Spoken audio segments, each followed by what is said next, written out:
Patrick and Jim at Pals. Folks, we're working on this 53 Cub, International Cub engine. And this engine was supposed to be a completely rebuilt engine. And then when the customer got it, it didn't run, so he brought it to us. Jim, what have you found so far? A lot of incorrectly assembled parts. It doesn't look like it's even bent. It looks like maybe it might have been cleaned up and put back together, but it doesn't look like any machine work has been done to it at all.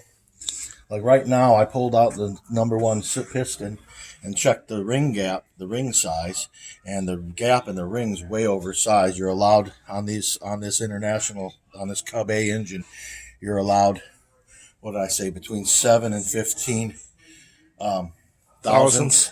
And they're measuring at 23 thousandths gap on the rings. So you're talking about the gap that's right here. On here, yeah. I'll pull right this there. out. Yep. Yeah, the gap between here on the rings. And that's what seals the oil. Yeah. So if the gap's too wide, it's not going to. That's your compression. This is your compression ring. And if you look in there, doesn't look like anything's been done.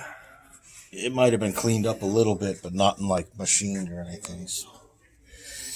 And the valves, how do the valves look? The valves, I can't see. I'd have to get them out. I was getting, when I did initially brought the engine here, I did a leak down test, and it was blowing air out of the valves. So the valves are leaking, so I don't know if they're either bent or they're not seated properly. So we and we found initially that the cam was walking well. So that was a bad thing. Now, when you talk about the cam walking, what are you talking about? Let me flip this upside down real quick. Okay. We'll get it upside down. Okay, folks, you can see the camshaft in there. Right see there. The camshaft is supposed to, probably not going to be able to make it do it right now.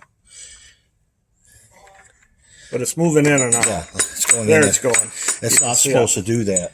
There should be a keeper on the end? Well, there is a keeper. I took the keeper loose, but it was moving like this before. Okay. If you look, the gear is not going in all the way. The gear should be lined up with this other gear. Okay. And if you look here, the gear is chewed up. Oh my! Where it hasn't been sitting on here right. And on top of that, there's a lock nut. This is an oil pump that holds the gear on it, and it's loose. I can turn it with my fingers. Can you pull up that piston and show us those bearings? Yeah, the bearings are trashed. Crank's all scored up too. You wipe these out. You know, folks, this is what you don't want to have to tell a customer. But that bearing is worn.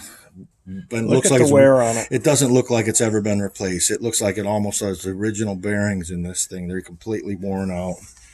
All the babbitt's gone off of them, and they're down into the copper. Wow. And the crankshaft is scored as well? Yeah, it's got some scoring on it. So what essentially happened is the customer took this engine to a machine shop.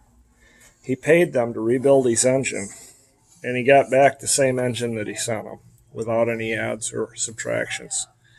This is a real shame, folks. He brought it to us because he wasn't sure of what they were telling him, and it didn't run. And this is what we found. This is not the way to treat a customer. That disgusts me. If you've got a 1953 International Cub, bring it to Pals. If we say we're going to change something, we actually change it. See you soon.